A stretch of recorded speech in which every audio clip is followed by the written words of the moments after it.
ہر طرح کی تعریف اللہ کے لیے ہے جس نے ہمیں سب سے عظیم مہینہ سے مخصوص فرمایا، جس میں برکتیں اور سعادتیں بڑھ جاتی ہیں، اور میں گواہی دیتا ہوں کہ اللہ کے علاوہ کوئی معبود نہیں، وہ اکیلا ہے، اس کا کوئی شریک و ساجی نہیں، اور میں گواہی دیتا ہوں کہ ہمارے نبی محمد اللہ کے بندہ و رسول ہیں۔ اللہ کی رحمتیں، سلامتی، برکتیں نازل ہوں ان پر اور ان کی آل و اولاد، صحابہ کرام، اور جو قیامت کے دن تک حق کے ساتھ ان کی اتباع کریں ان پر۔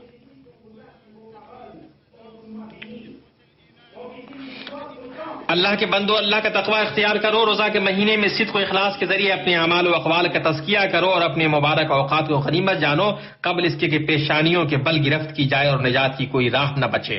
مومنو، گرچہ ماہ سیام سچے انتصاب اور حقیقی پابندی کے سلسلے میں بنیادی معاون ہے، لیکن ہماری امت اب تک معاندین کی چیلنجوں اور دشمنوں کی چالوں کو سمجھنے کے لیے پیاسی ہے۔ امت کے جو معاندین بڑے پیمانے پر جھوٹ و بہتان اور گھناونے و مبغوض تہمتیں کر رہے ہیں، وہ خطرناک قسم کے جھوٹ کی بھی پرواہ نہیں کرتے، خواب و خیر انام کی شان ہی میں کیوں نہ ہو۔ اس لیے ہر غیرت مند مسلمان کی ذمہ داری ہے کہ وہ افواہوں کے پیچھے نہ بھاگے، خاص طور پر جب لوگوں کی طرف سے ہو جو ان کے عادی ہو گئے اور جو رات و دن امت اسلامیہ میں دہشت گردی و گروہ بندی پھیلانے کے لیے کوشش کرتے ہیں، جو اپنی سیاسی خواہشوں اور دنیاوی مقاصد کو حاصل کرنے کے لیے دینی شعائر کا استحصال کرتے ہیں۔ ہم سب کے لیے مناسب ہے کہ ہم ایک اللہ وحدہ جس کا کوئی شریک نہیں کی مخلصانہ عبادت کر کے اس عظیم مہینے کے مقاصد کی ترجمانی کریں اور یہ اخلاص کو اپنی تمام عبادتوں اور شعائر میں برتیں، ہمارے کلمے متفق ہوں اور ہماری صفیں متحد ہوں اور ہم اختلاف و تفرقہ کو چھوڑ دیں تاکہ آرزوؤں کو بر لائیں اور چیلنجز اور بحرانوں سے نجات پائیں۔ اے امت جس کی تعداد 100 کروڑ کو تجاوز کر گئی ہے، جسے امساک و افطار کا طریقہ متحد کرتا ہے، ہمارے لیے لائق و شایان شان ہے کہ ہم اپنی امت کے مسائل کو حل کریں اور اپنے آلام کا علاج کریں۔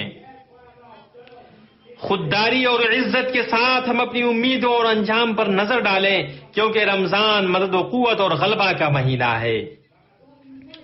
خاص طور سے فلسطین اور غمزدہ مسجد اقصی کی فکر کریں۔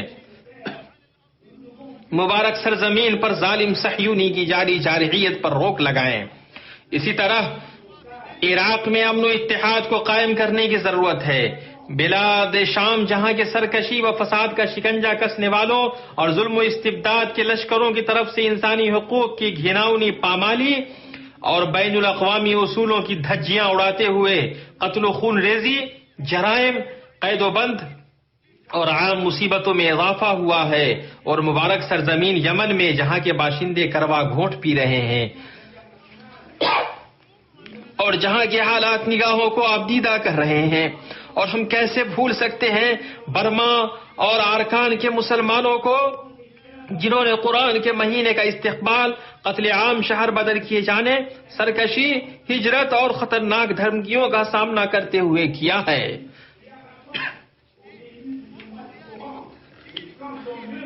اقوام کی نظروں کے سامنے سرکشوں کا استبداد مختلف ملکوں میں دینی بھائیوں کو مٹا رہا ہے اور مسلمان بکھری ہوئی قوم بن چکے ہیں۔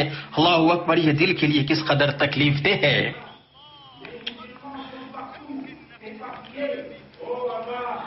اللہ سب سے بڑا ہے، یہ دل کے لیے کس قدر تکلیف دہ ہے، لیکن اللہ تعالیٰ اپنے ولیوں کی مدد کرنے والا ہے اور اپنے دشمنوں کو ہلاک کرنے والا ہے، گرچہ تاریخیاں ایک لمبے عرصے تک ہی کیوں نہ جاری رہیں۔ چنانچہ اپنے لیے اور اپنے اہل و عیال کے لیے التجا کی ہتھیلیوں کو اٹھاؤ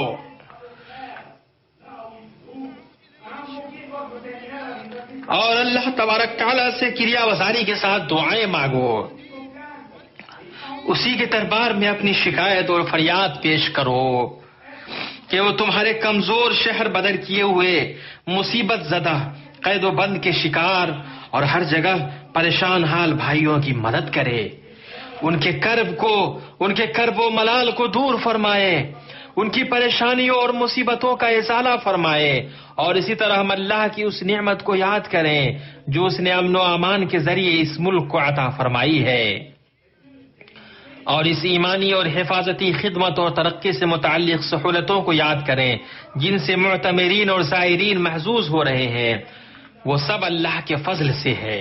پھر ان کوششوں کے نتیجے میں جو یہ مبارک ملک حرمین شریفین اور ان دونوں کا قصد کرنے والوں کی خدمت کے لیے کر رہا ہے، اللہ تعالیٰ ان اعمال کو اس مملکت کے سربراہان کے نیک اعمال کی میزان میں رکھ دے، اور درود و سلام بھیجو نبیوں کے امام، روزے داروں اور قیام کرنے والوں کی قدوہ نمونہ، امانت دار نبی امی، جیسا کہ تمہیں باری تعالیٰ نے اس سلسلے میں قرآن مجید میں حکم دیا ہے، ارشاد ربانی ہے۔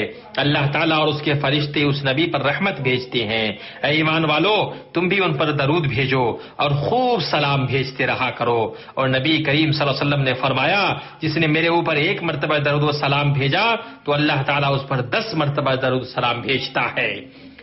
یہ کس قدر کامیابی کی بات ہے کہ جس نے ان پر درود بھیجا وہ سرمدی عیش و عشرت کے ساتھ آرزوؤں کو حاصل کرے گا، جب تک آفاق میں فرقت ستارہ چمکتا رہے، اللہ جل جلالہ کا درود و سلام نازل ہوتا رہے۔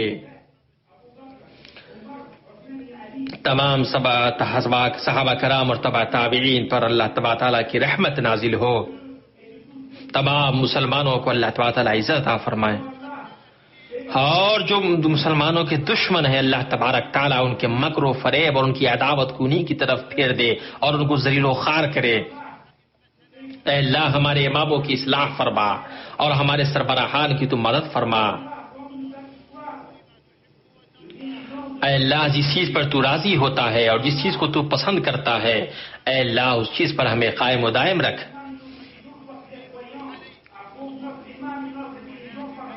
اے اللہ ہمارے سربراہ اور ان کے نائب تمام لوگوں کی تو اصلاح فرما اور ان کی مدد فرما۔ اے اللہ تمام ولاة مسلمین کو شریعت پر چلا۔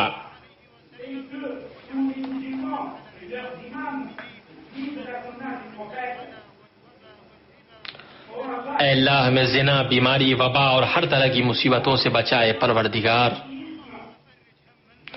اے اللہ ہمارے جو مصیبت زدہ ہیں ان کی پریشانیوں کو دور فرما۔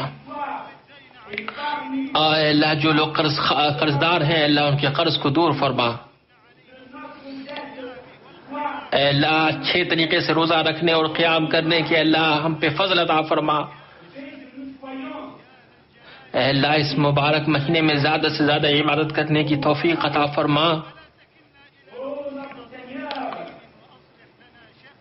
اے اللہ ہمارے معاملے کی اصلاح فرما اور ہمارے لیے تمام معاملوں میں آسانی فرما۔ اے اللہ تمام مسلمانوں کی مدد فرما۔ فلسطین اور مسجد اقصی جہاں یہودیوں نے غاصبانہ قبضہ کر رکھا ہے اللہ ان لوگوں کی مدد فرما۔ اے اللہ عراق کے مسلمان بھائیوں کی مدد فرما۔ اے اللہ شام کے بھائیوں کی مدد فرما، ان کے معاملے کو درست فرما۔ اے اللہ وہ محصور ہیں، اے اللہ وہ تیری مدد کے طلبگار ہیں پروردگار۔ اے اللہ یمن کے مسلمان بھائیوں کی مدد فرما۔ اے اللہ دنیا کے تمام گوشوں کے مسلمانوں کی مدد فرمائے پروردگار۔ اے ذو الجلال والاکرام تیری مدد کے سب انتظار میں اور محتاج۔ اے اللہ ہمارے ملک کے جو سیکورٹی والے ہیں اللہ ان کی مدد فرما۔